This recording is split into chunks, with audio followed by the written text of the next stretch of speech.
بسم الله الرحمن الرحیم ټولو قدرمنو لیدونکو ته ښه راغلاست وایم په دې هیله چې ټول روغ او جوړ اوسئ.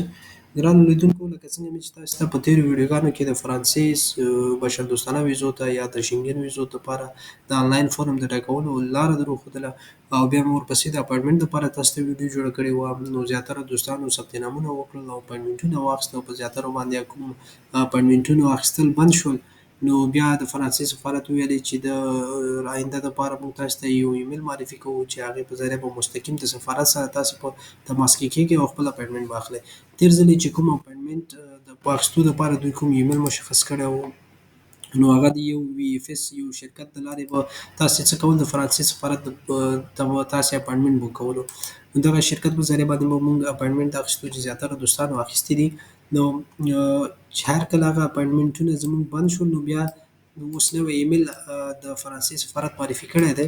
نو ګوره دا ایمیلونه چې موږ به دغه ایمیل ته دا د وي اف اس د لارې به چې موږ اپاینټمنټ اخیستو، نو هغه کوم لیمیټیشن چې دوی وو هغه تکمیل شو له موږ سره. نو بیا به دوی موږ ته د اپاینټمنټ په هغه جواب کې په ایمیل ته به دغه جواب ایمیل رالېږلو چې with dear customer with reference to your query please note that due to recent limitation to this of seat by the embassy we are unable to book an appointment. نو دوی ویلې کوم لیمیټیشن چې موږ ټاکلی وو د اپاینټمنټونو لپاره هغه تکمیل شوی دی، نو موږ نشو کولی تاسو ته اپاینټمنټ بوک کړو.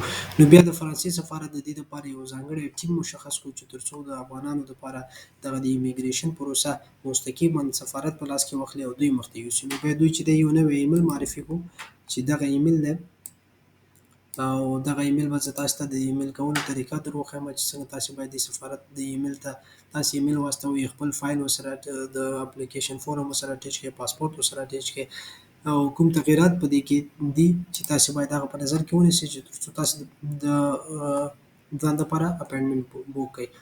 نو که چیرې کومو دوستانو چې ثبت نام کړی نه وي، ثبت نام نه وي کړی او غواړي دا ویډیو لومړي ځل دپاره ګوري، نو هغوی دې راشي زما چینل ته، یوټیوب ته دې راشي، زما د چینل نوم دې سرچ کړي او په دې کې دې بیا اخري پلی لیست ته راشي، فرانس هیومینیټیرین ویزا ته دې راشي. دلته چې راغی نو دغه لومړی ویډیو چې ده، لومړی ویډیو دا ویډیو د ثبت نام کولو دپاره ده، څنګه تاسې کولی شئ یو اپلیکیشن فورم ډک کړئ. بیا دوهمه ویډیو چې هغه کوم پخوانی د وي اف اس د لارې موږ اپاینټمنټ بوک کولو، نو هغه طریقه ده. نو دغه طریقه چې ده اوس موږ سره په دغه باندې اپاینټمنټ نه بوک کېږي، نو د فرانسې سفارت چې دی د دې دپاره یو مشخص ایمیل هغه کړی دی، معرفي کړی دی چې افغانس ډاټ ویزاس ډاټ تهران، دغه ایمیل یې معرفي کړی دی. نو دغه ایمیل په ذریعه باندې تاسې کولی شئ چې مستقیم خپل د فرانسې سفارت سره تماس ونیسئ او خپل ځان دپاره اپاینټمنټ بوک کړئ. نو زه راځمه د اپاینټمنټ لاره به تاسې ته وښیمه. نو دغه ځای کې تاسې کولی شئ چې د اپلیکیشن فورم ډکولو دپاره سر نه ثبت نام وکړئ، دغه ویډیو وګورئ ځان دپاره. که چیرې د ویډیو لیدلو دپاره تاسې نه یې لیدلې، نو د ویډیو په کتلو کولی شئ تاسې ثبت نام وکړئ او د اپاینټمنټ اخیستلو دپاره به تاسې دغه پروسه تعقیب کړئ چې زه اوس تاسې ته یو نوی اپاینټمنټ دپاره زه څه کومه، ایمیل کومه. تاسې به راشئ هغه ته به راشئ، براوزر ته به راشئ. دا خو زموږ تېر ځل ایمیل کړی و، صحیح ده، دا ایمیل موږ کړی و. دې ځل موږ دا کوم نوی ایمیل چې دوی معرفي کړی دی، دې ته به داسې ایمیل وکړو. لومړی به خپل دغه فارم تاسې سره به مخکې نه موجود وي، که چیرې موجود نه وي نو دغه ایمیل له لارې تاسې کولی شئ چې دا ډاونلوډ کړئ، صحیح ده. داسې د پاسپورټ سکین مو هم تاسې سره باید موجود وي، دا باید ډاونلوډ کړئ. دا دواړه چې ډاونلوډ شي بیا به راشئ هغه ایمیل به کاپي کړئ. تاسې ایمیل چیرې و زموږ سره، زه به راشم دا ایمیل به کاپي کړم. د ایمیل کاپي مې واخیسته، را به شم کې به دا پیسټ کړم.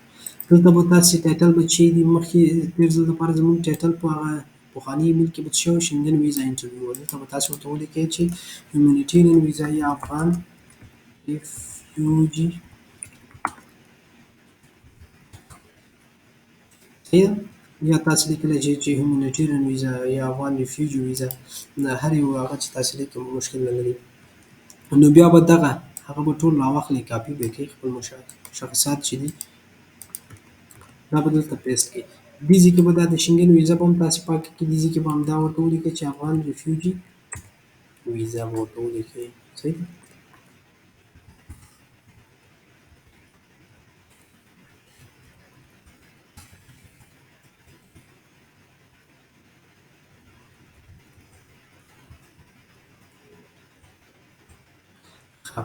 نو نور هماغه خپل مشخصات دي چې فول نیم به ورته ولیکئ. هغه فرانس ویزا ریفرنس نمبر به راواخلئ. فرانس ویزا ریفرنس نمبر به کوم ځای کې هغه به هم تاسو ته وښیم چې کوم ځای نه تاسې راواخلئ. په تېر هغه د ثبت نام کولو فورمه کې مې ویډیو کې مې تاسو ته ښودلی. دلته پاسپورټ شماره به ولیکئ، همدا پاسپورټ ایکسپایري ډیټ شو، جنډر به ولیکئ. صحیح ده. داسې د ډیټ آف برث شو، ویزې ټایپس هم ولیکئ، موبایل شماره او ایمیل ادرس به ولیکئ. را به شي فایل به دې ځای نه تاسې شی کړئ، اټیچ به یې کړئ. پاسپورټ به اټیچ کړئ، خپل فرانسې کوم اپلیکیشن فورم چې ډک کړی دواړه به اټیچ کړئ. چې اټیچ وکړئ فایل مو اټیچ کړو، اپلوډ شو، تاسې به دا څه کوئ، سینډ به کوئ. د سینډ نه وروسته تاسو ته به یو اتومات ایمیل راشي، هغه به مکمل تاسې ولولئ. او بهتره دا ده چې دغه ایمیل مشخصاتو سره تاسې باید دغه ځای کې که غواړئ هیومانیټیرین ویزې ته اپلای وکړئ. صحیح ده. د مهاجرت ویزې ته یې اپلای وکړئ یا بشردوستانه ویزو دپاره یې. نو دغه ځای کې به تاسې ورته په دا باډي کې به مکمل خپل ځان په اړه معلومات دوی ته ورکړئ چې کوم خطر سره تاسې مخ یې، تاسې ته څه ستونزه ده په افغانستان کې چې تاسې غواړئ مثلا خارج ته لاړ شئ. نو دغه ټول دوی ته به هغه خپل ډاکومنټ او اسناد به چیک کړي، هغه به ورسره اټیچ کړي او دوی ته به خپل ټول معلومات دې ځای کې ټایپس کړي، وبه یې لیکئ او بیا به دوی ته ایمیل ولیکئ. صحیح ده. نو دغه یې د اپاینټمنټ لپاره لاره اخیستلو لاره ده، طریقه ده.